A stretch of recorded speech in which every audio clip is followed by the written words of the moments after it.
This past week in geopolitics has been nothing short of pivotal, from a high-stakes Trump-Putin summit announcement to a historic peace deal in the Caucasus, to gold prices shattering records amid deepening global instability.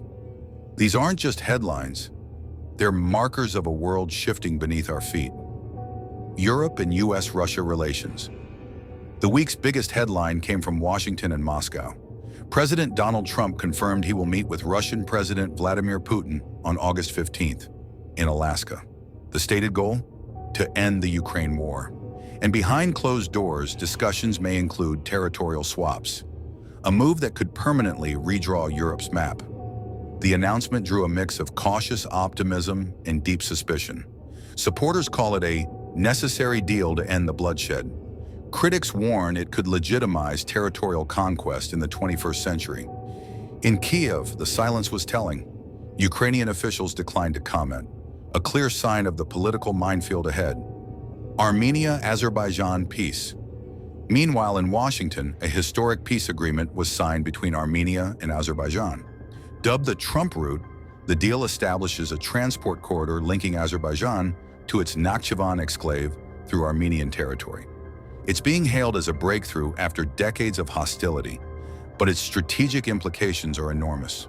For the US, it's a foothold in a region where Russian and Iranian influence runs deep.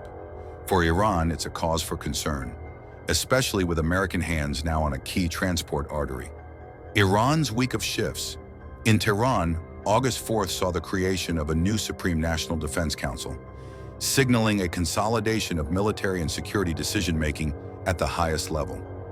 The next day, Ali Larijani was reappointed as its secretary, cementing his role as one of the regime's key strategic planners. On August 6th, Iran executed two men, one accused of spying for Israel, the other accused of plotting ISIS-linked attacks. Then on August 9th, a train derailment in Tabriz injured around 30 people. A reminder that internal stability can be threatened by infrastructure failures as much as foreign pressure.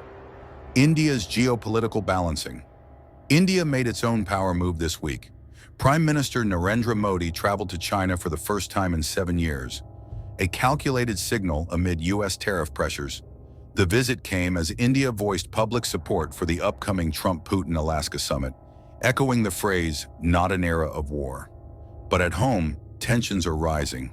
The Supreme Court's criticism of opposition leader Rahul Gandhi over comments about China has fueled political friction, and nationwide protests are planned for August 13th. It's a delicate dance for New Delhi, balancing global diplomacy with internal unrest, global markets and strategic risks. The markets felt the tremors. Gold prices surged to all-time highs, driven by a perfect storm of trade tensions, political instability, and fears of a global economic slowdown. Silver followed suit as HSBC revised its forecasts upward, citing safe haven demand.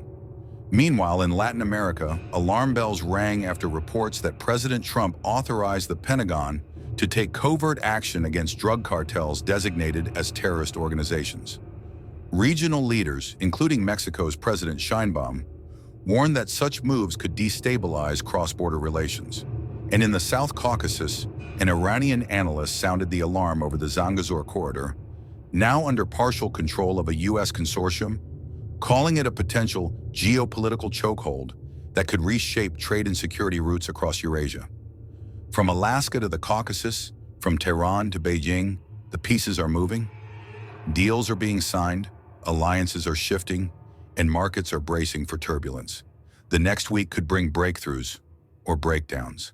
And as the clock ticks toward that Trump-Putin summit, the world watches, knowing that in geopolitics, the most important moves often happen before the meeting even begins.